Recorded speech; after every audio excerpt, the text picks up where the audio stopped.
చెప్పండి. రామదాసు వాడింది తానేష దెబ్బలకు తాళలేక పాడింది. సీతాకు జేపిస్తే చింతాకు పథకము దానికే పట్టే 10,000 వరాలు. రామునికి జేపిస్తే రవ్వల పథకము దానికే పట్టే 10,000 వరాలు.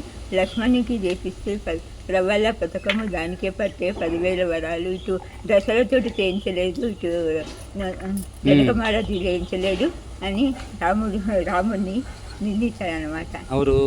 రామదాసుని వాళ్ళు తానేష్ వాళ్ళు అట్లా అన్నారన్నమాట.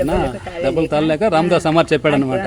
అటు దశరథుడు చేయించలేదు ఇట్లా అవునులే, ఓకే, బాధలేక చెప్పాను. Thank you.